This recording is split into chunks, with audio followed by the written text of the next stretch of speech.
Nanchi ni kairigiwina, chachsebskainga higaire. Hello to you all. I am White Eagle Woman. In the English-speaking world, I'm known as Brenda Blackhawk, and I'm here today to talk to you about abiding in truth. Truth can be a fearful thing. I'm the oldest sibling in my family, and like many oldest siblings, I was told to be a good role model for my younger siblings. When I was a little girl, we lived in a house in North Minneapolis that had an unfinished basement, meaning the floor was just concrete. Concrete's not the safest for kids, and it's definitely not the most comfortable for walking on with bare feet. However, it makes a really great roller skating surface, or as we did in the 90s, rollerblading. One day, when my siblings and I were down there racing around on our rollerblades, I accidentally kicked and broke an empty glass fish tank that my dad had left lying in one corner of the room. I grabbed a nearby blanket and threw it over the top of the ruined fish tank in my panic. For days afterward, I was waiting to be discovered for my crime. One minute I'd be feeling guilty and disappointed in myself, ashamed of my mistake. The next minute I would be nearly trembling with fear for the upcoming retribution I knew I'd soon face.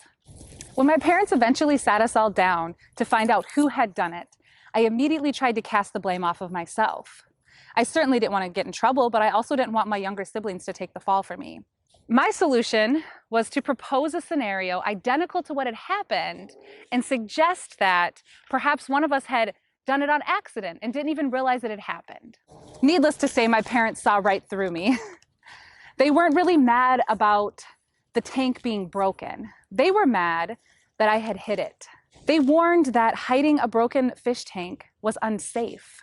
The jagged edges of the glass were a danger to anyone who came across it unexpectedly, especially my innocent younger siblings, whom I loved and therefore was charged with protecting. The truth can be a fearful thing. It can also be a loving thing. When I think of truth, there is a particular Bible passage that stands out to me. 1 John chapter 3, verses 18 through 20.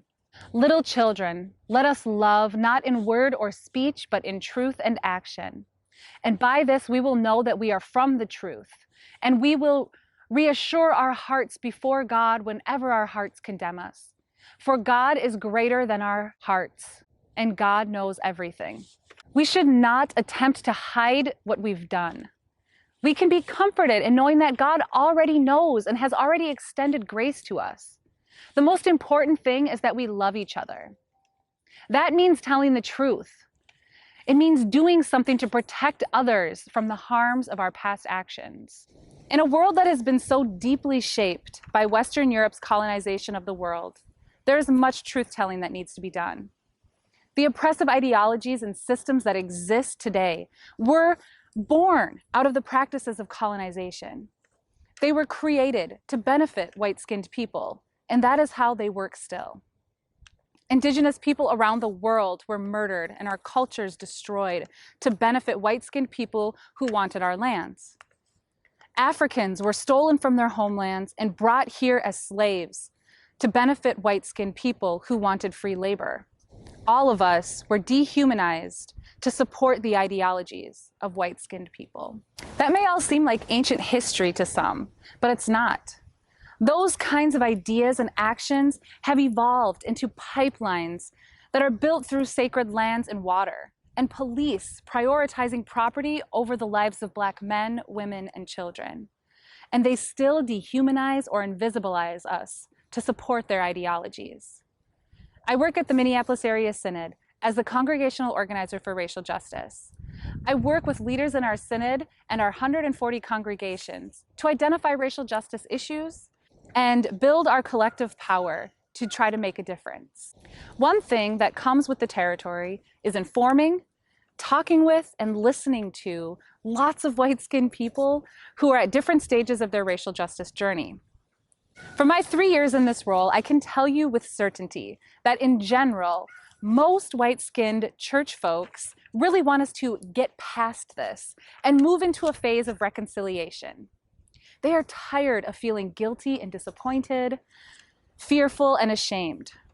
But how can we reconcile anything when much of the truth is still unspoken? Let us love not in word or speech, but in truth and action.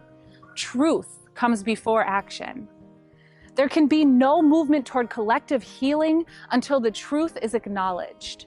We cannot keep the broken fish tanks hidden in the basement and be surprised when folks are hurt by the broken glass.